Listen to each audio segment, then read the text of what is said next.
En la ocasión anterior, les dije que podemos comparar esa última sección del libro de Jueces, desde el capítulo 17, hasta el final del libro, con una foto panorámica. Y lo que nos muestra esa foto panorámica es la profundidad de la decadencia de Israel. Este capítulo es un acercamiento a otra parte de esa misma foto, en la que se nos presenta una crisis tribal y un mayor detalle de la crisis religiosa del pueblo. El culto idolátrico que había comenzado en una casa, vemos que llegó a afectar a toda una tribu y a toda la nación más adelante. Un rey que fuera obediente a las condiciones del pacto habría evitado esto.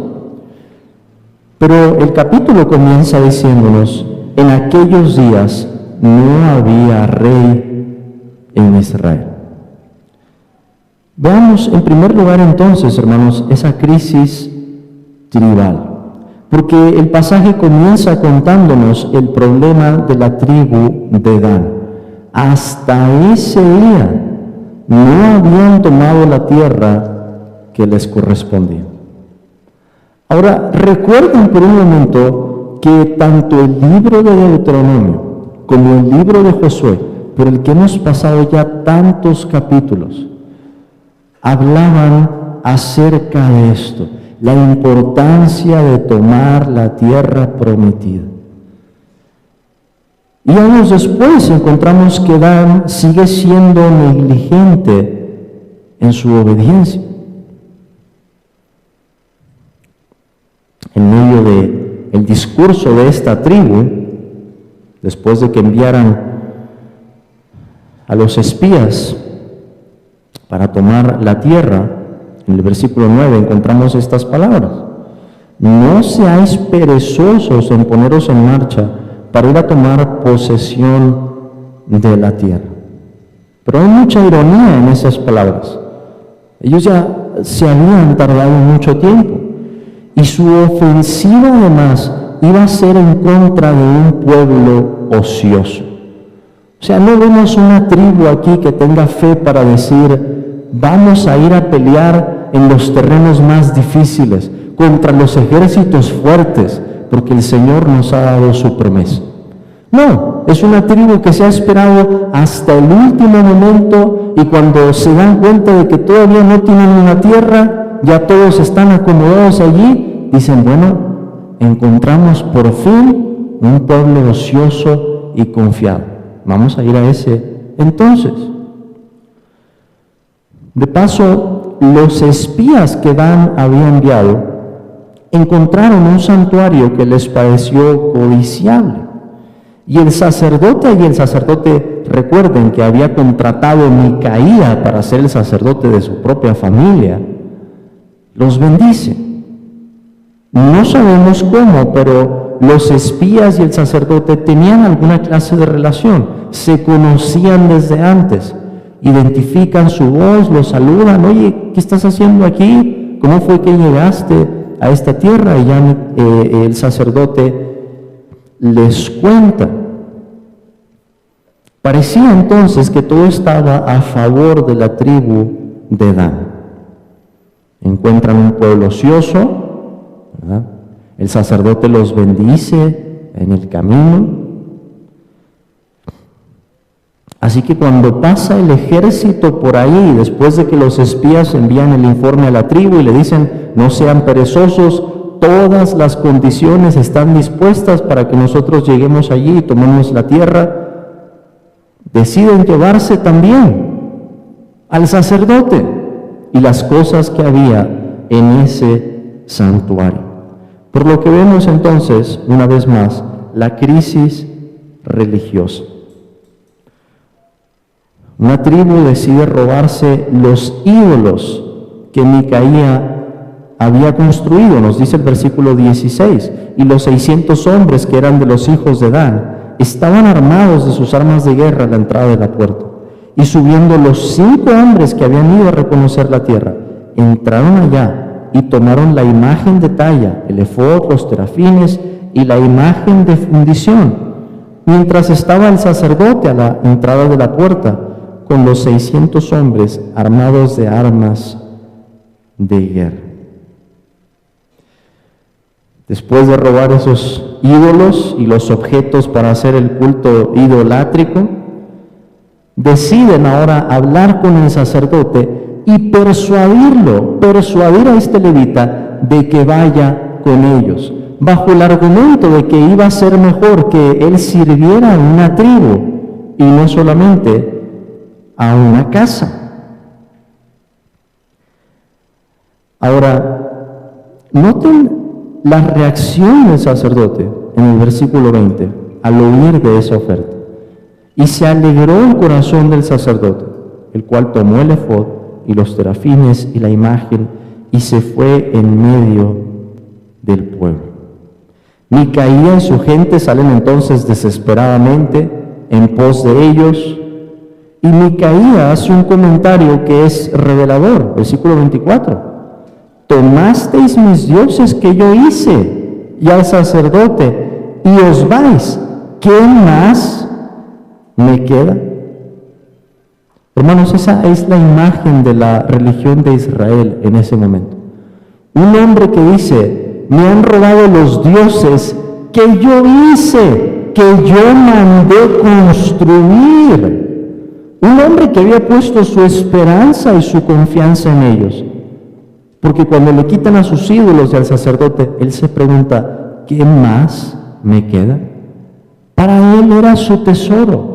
Allí estaba su corazón, en el propio culto que él se había creado, en la religión que él se había fabricado para su propia casa, pensando que era Jehová, porque él conocía el nombre del Señor, el que lo iba a bendecir. Es decir, encontramos un pueblo que había prostituido la verdadera religión hasta tal punto que llegan a adorar ídolos que habían hecho, por cierto, recuerden, hermanos, ¿cómo se habían hecho esos ídolos? Con el dinero que Micaía le había robado a su propia madre y que le regresa. Una imagen tremenda.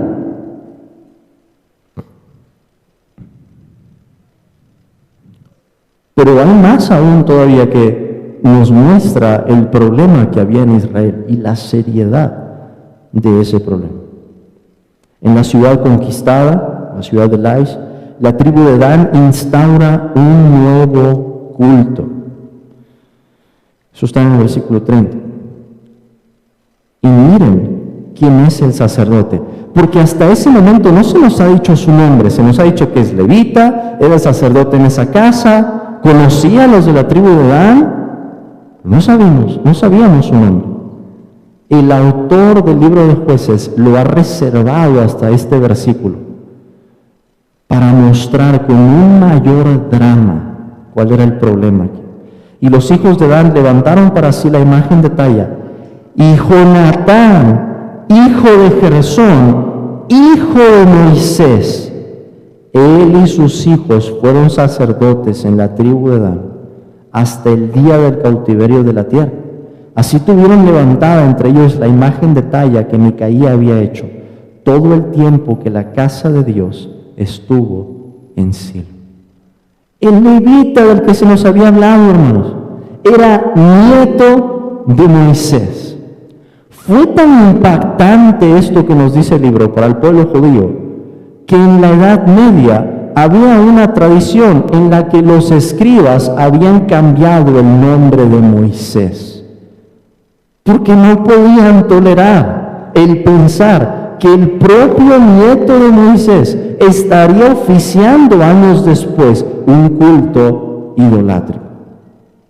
Pero la palabra de Dios no tiene reparos en mostrarnos cuál era la decadencia de Israel. En unos cuantos años, el pueblo, por su pecado, estaba experimentando ahora esa clase de consecuencias. Y así continuaron, nos dice el pasaje, con un santuario falso, mientras que la casa de Dios estaba en Silo. Había una verdadera casa en ese momento, y no era lo que Micaía había mandado a construir, o lo que los hombres de Dan se estaban llevando.